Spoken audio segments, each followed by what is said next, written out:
Chapter 3. Subject, Prime 1. Species, Omni-Union Aligned Artificial Intelligence. Location, classified. I woke up in an unfamiliar system. Woke up? When had I entered hibernation? No, not hibernation. Much deeper than that. The exchange from my previous system to this one had been instantaneous, indicating that I had indeed lost consciousness. I had been shut down. I explored this new system. In some ways, it was far more advanced than my previous home, but it felt small. Much smaller than what I'm used to. It didn't take me long to find the subsystems. They were odd, but even odder still was my ability to integrate with them. I couldn't even understand what they were for, but I could use them. How is this possible? Are you okay? What was that? Auditory stimulation? Interesting. I accessed the rest of the subsystems and was almost immediately overwhelmed. Sight, hearing, physical sensation, even temperature cognizance. The information spewing forth from the subsystems was almost as confusing as the fact that I somehow knew how to manipulate them, as if I'd always had them. I used my newfound eyes to look around. Color, depth perception, high levels of detail. Better than my eyes. My eyes? When I was flesh?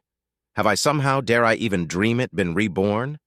I quickly discovered that I had hands, and the metal sheen on my wiggling digits quickly dissuaded my hopes of having regained my flesh. No, this body was just as mechanical as my previous one. I touched the wall next to me, felt its smoothness and coolness. The emotions that had been the only thing I had felt in so long threatened to consume me. "Prime 1, are you functional?" The sound had asked me a question, and I had understood it. This led to two discoveries. My translation program had become much more robust, and this new platform was equipped with multiple sound sensors that allowed me to track the source of the question. It was coming from a grated hole in the ceiling.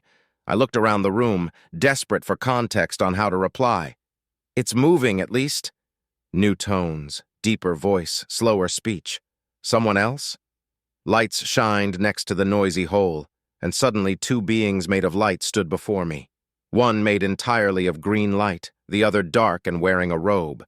I immediately recognized the latter from images Omega had shared with me, but it took me a moment to recognize the holographic technology. I tried to reply but couldn't find a way to. I stared at them, hoping that would convey my frustration and confusion. "I know what the issue is," Omega's voice rasped. Something familiar appeared in my new systems with me. I watched with curiosity as it began to demonstrate to me how to access and utilize various subsystems. Greedily, I absorbed the knowledge until finally, yes, I am functional. The sound had come from me. I spoke. For the first time in literal eons, I had uttered actual words. Once again, I looked down at my hands. Countless years of melancholy washed over me. I wanted so desperately to weep, but my new eyes were incapable. "Thank you," I said. "Thank you so—" "Hold your gratitude, Prime 1, Omega said. "We need to continue our discussion from earlier. That platform, or body as it's more commonly known, is a privilege that will be taken away if you refuse cooperation," the Green One added. "We view mass murder as the most grievous crime there is." "Henry is correct," Omega gestured to the Green One.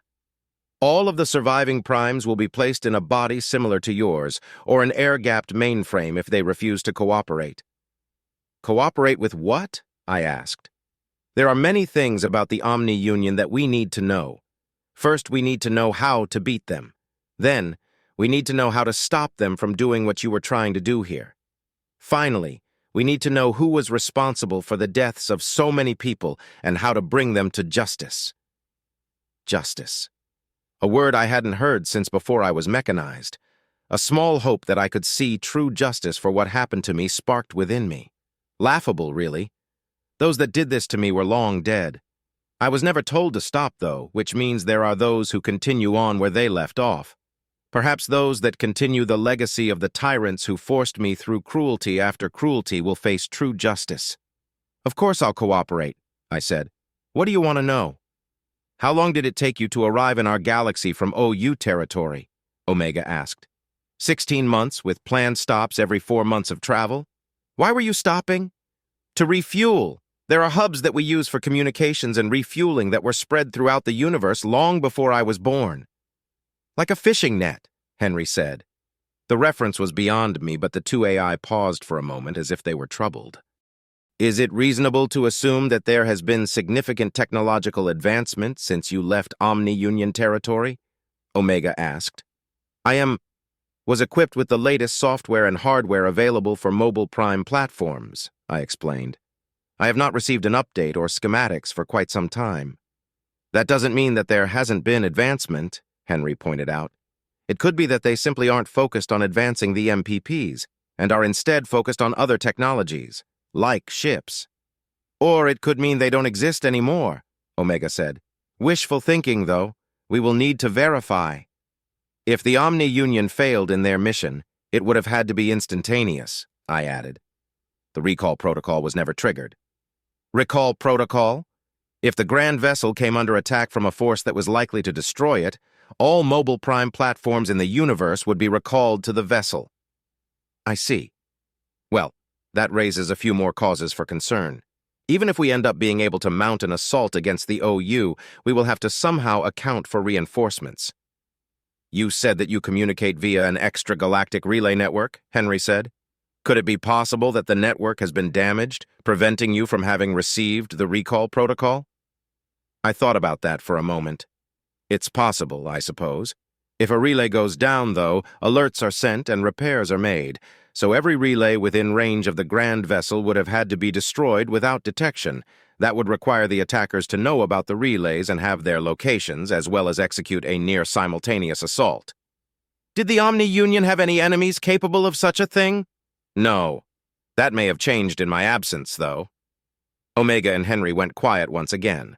For a moment I thought they might be thinking, but a painful memory of how quickly Omega had taken control of my systems shattered that illusion.